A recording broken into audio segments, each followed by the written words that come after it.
So the Missionary Society of St. James is the organisation that I was involved in when I was in Ecuador from 2004 to 2009.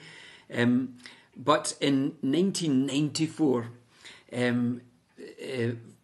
Bishop Taylor wrote out to the priests of our diocese saying, is anyone interested in going to work for 5 years on the missions through the Missionary Society of St. James? Father Dermot Healy had written to Bishop Taylor and asked, is there anyone interested?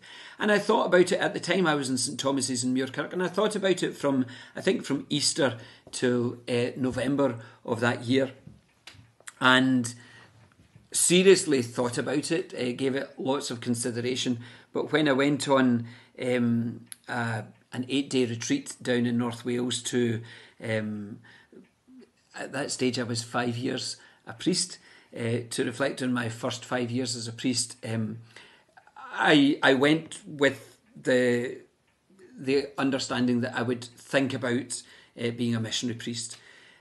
But within 2 days of being quiet, being still, listening to God, I realised that it wasn't for me, because I said to myself, how could I possibly leave my growing family? At that stage I had a nephew and a niece. My nephews and nieces were going to expand over the next few years. How could I possibly leave that growing family? And indeed, how could I possibly leave my mum, who was ill with multiple sclerosis and had been ill by that stage for many years, maybe as much as 20 years by that stage.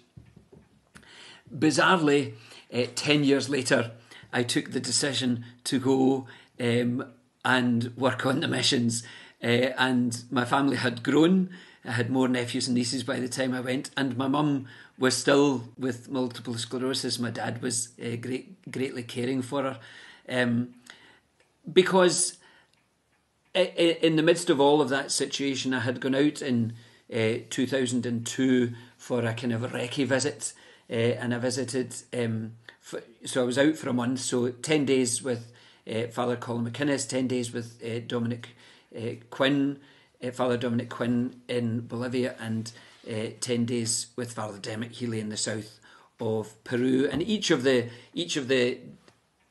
three different settings, not just because it was three different countries, Peru, Bolivia and Ecuador, but also the three different parishes that they were involved in, or pastoral works that they were involved in, were very different. And by the time I came back, I still had loads of doubts. I still wondered whether I could do it. But at every stage over the next 2 years, God kept opening doors. I remember I had to go for a set of interviews in Boston, the centre house of the St. James Missionary Societies in Boston in the United States.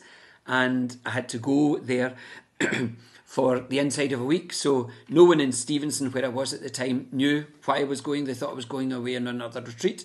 But actually I got on a plane to the United States and had 3 days. I was Monday through to Friday, 3 days of intensive interviews on all aspects of missionary life. And I remember at the end, the head of the Missionary Society of St. James, Father Bob Thomas, came down and said, "Hey Martin, you're in," and gave me the medal of St. James Society. And I took the medal thinking, oh, I'm not sure that I want to do this. Because although I'd been thinking about it by that stage for 10 years, I still had many doubts whether I could do it, whether I could live away from home, whether I could whack it.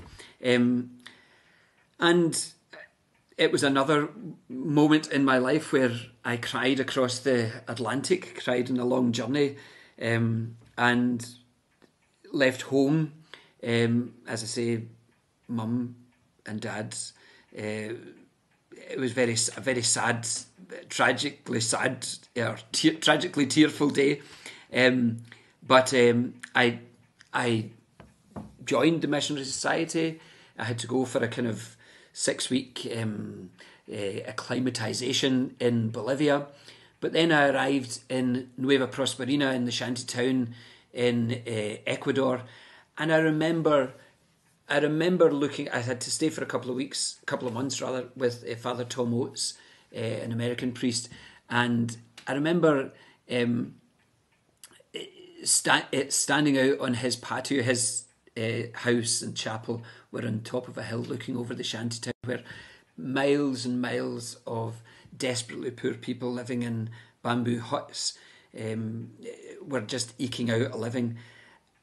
And I remember thinking, anyone looking at this from Scotland would think, this is tragic. This is absolutely tragic. But I remember distinctly on my first night looking out and thinking, I'm home. And I was very lucky to be blessed over the next 5 years. As I've said on other occasions, there were some moments of frustration when Scottish culture clashed with Latin American culture or Ecuadorian culture. But in the main, it was an experience not just of fulfillment for me, but where I learned actually about listening to God through all the doubts and fears, and a lesson which stays with me in life, which will stay with me for the rest of my life, that you can find God even through the moments of frustration and doubt and fear, that God is always there.